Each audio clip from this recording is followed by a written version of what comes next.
Hello everyone, and welcome to another Retrospective. This is episode 6. In this episode, we'll be looking at a game that tasks players with taking on the role of God to a small collective of people on a mysterious island. This game is Doshin the Giant, released in 2002. If you enjoy a game that doesn't really require you to be engaged with a complex story, absurd difficulty, or brain-busting puzzles, typical sandbox-style games may be your preference. They don't force you to do anything that you're uncomfortable doing, because it's a case of you do what you want. Some games that come to my mind include No Man's Sky and Minecraft, both of which I don't personally enjoy, but are good examples of games that allow you to do anything at your own pace, at least within a modern context. But step back to 2002, and a game that didn't really fit the era. One that wasn't trying to be genre-defining or make a statement of some sort, but ended up being a sort of fever dream experience. Much like with Killer 7, Doshin the Giant is a game that I had never heard of until recently, despite its somewhat success in Europe, as it rose to the 65th best-selling game of 2002, and even gained a spot in Super Smash Bros. Melee's trophy collection under the name Love Giant. I discovered it during a delve through eBay one night back in 2016, and I was immediately on board, despite knowing nothing about the game, but this was mainly because of the cover art. Once I had played it for a while, I realised that it was going to be something of an experience. It's unique and has a great deal of charm, but it is, when compared to other games of the era, a bad game. So, why was I so enticed by Doshin and his game? Let's find out. Doshin the Giant is a port or remake of the failed Nintendo Disk Drive only game of the same name that was released exclusively in Japan back in 1999. This little game was actually a launch title for the add-on. As the disk drive failed, the game didn't sell too well and eventually was pushed onto the GameCube in Japanese and European regions. You know, for once it's nice to actually get something the Americans didn't. But in American regions, they got a game named Cubivore, released sort of in its place? Never mind. According to Wikipedia, there was an expansion pack for the original disk drive game, and it was a puzzle game of sorts in which Doshin was imprisoned and a child, presumably the protagonist or something, can tinkle 2D hearts on people and even the giant himself.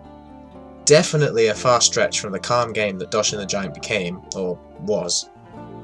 In Doshin the Giant, you play the role of Doshin, a legendary giant deity that serves as the Gerudo Island's guardian. He protects the island once a day for a brief period of time, while also changing the landscape and creating fertile ground for the inhabitants, all the while ensuring the villagers live peacefully and are safe from harm. It is somewhat implied that the villagers love Doshin's company and have him in their thoughts throughout the night, as he isn't around. The goal of the game is to build 16 monuments to Doshin, or rather to help the villagers build the monuments, as the player will be tending to the villagers' needs and they will reward him when each tribe has reached a high enough population. However, the game never pushes this objective, and to my knowledge, the player is dropped into the game with little to no explanation on what to do. There is a very big emphasis on meh, do whatever you like. Considering how objective-focused games around this era are, Luigi's Mansion, Metal Gear Solid 2, Silent Hill 2, to name a few, Doshin the Giant really lets the player roam free, without objective markers or constant "you can't do that" reminders. I've mentioned before on this channel that I appreciate when developers try to push new ideas, and I believe that this game is another, albeit lesser, example of devs trying new ideas for better or worse. This could also be attributed to the disk drive, which was an experimental piece of kit.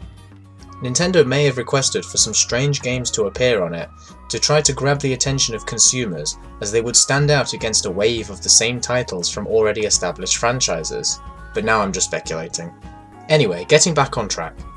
Doshin has a counterpart, Jashin, a red hate giant that is only good at destroying things. All the villagers are terrified of him, so transforming into him will cause them to run away scared. To me, it seems that Jashin serves literally no purpose, as he only seems to hinder progress through destruction. However, he can move a lot quicker than Doshin, because he can float through the air using his little wings. This means, by transforming into Jashin, the player is allowed to move across the island much faster to resolve issues, as Doshin's warp speed is terribly slow. Making the player swap to Jashin in order to move faster is a decent way of making them experience both sides of the coin, as Jashin won't help the player's progression, but will help faster mobility. Doshin's huge size does come at a cost. Very deliberately, Doshin was designed to be clumsy, often knocking into buildings or stepping on people, hurting them. This gives out hate and means that a village will take longer to be completed. Personally, I feel that his clumsiness, while annoying, complements his character as the lumbering, brainless love monster that although he's trying, he still makes very silly mistakes due to having a massive body.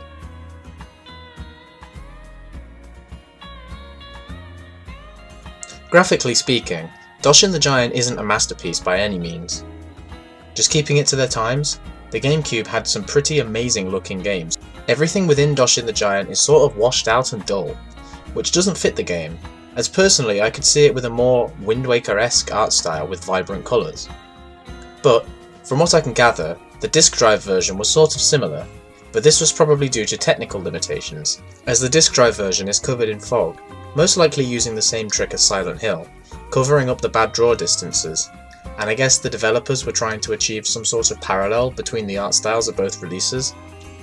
The texture quality is usually poor as well, as they can often become stretched or warped, but this is understandable as the player can shape the landscape to their will, so it's forgivable that the textures wouldn't look amazing all the time. The overall aesthetic for the game can be confusing, and on first look the game looks ugly.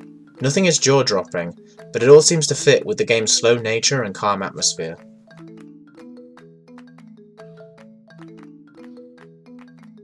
Now, to the audio, which really is the most interesting item. The soundtrack that is used for the game is an album under the title In the Wake of Doshin the Giant, which was released on the 2nd of February 2000. This was a few months before the expansion pack, so presumably this was made to complement the original disc drive version in some way. The album was placed into the GameCube version and it fits the game extremely well. It features some really nice melodic pieces that really sum up the calm nature of the game. The songs range from very gargantuan pieces that are the embodiment of Doshin's massive size and clumsy nature, to calm, swaying songs that let you play your cares away whilst looking at the remote island. One song, titled Yellow Giant, plays at the end of each day as the sun drops below the horizon and the camera pans out to a dramatic shot of Doshin standing somewhat heroically as if he was admiring his day's work, before the camera fades to black and the day is officially over. This really ends each day with a special feeling, as it allows you to reflect on the day's achievements. But on the other hand, there are some quite psychedelic sounding tracks that can be quite jarring, as the player may walk from the calm quietness of the ocean to blaring and very energetic music.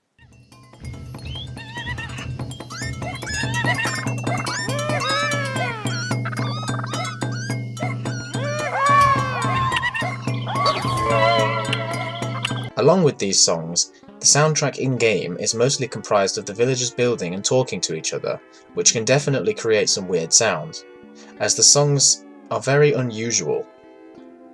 But again, this works in Doshin the Giant's favour, as it complements the overall playstyle of the game. The use of the silence between villagers, that is to say when Doshin isn't near civilization, allows the soundtrack to act as a representation of the hustle and bustle of life on the island, with each village having its own unique sound, to a point.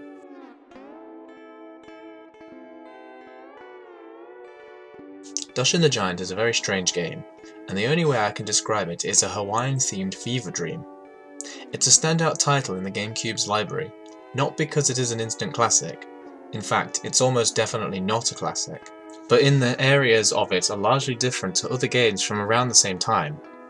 But despite all the problems that I have listed, such as the terrible walk speed and lack of any coherent objectives, or rather the explanation of how the mechanics function to meet unexplained objectives, somehow it's still oddly enjoyable, and in spite of all its faults, not many games offer such a laid-back playstyle. Now, with regards to rating, because of all of the game's problems outweighing the good in it, I would normally assign this to the bad category, but for this game, I have to give it a 6 out of 10 and an essential rating, because I believe, although by all rights it is a mediocre game, that everybody should play it at least once, so they can experience this oddity. It's different, and that's what makes it shine out amongst all others within the GameCube's library, despite it not being a very good game overall. Anyway, that's it for episode 6, I hope you enjoyed it and I'll catch you next time. So we've reached the end of yet another retrospective. I really hope you enjoyed watching. Doshin the Giant may be something to experience, but so is my previously reviewed title, No More Heroes. There's also more to see if you subscribe and check me out on Facebook. Bye!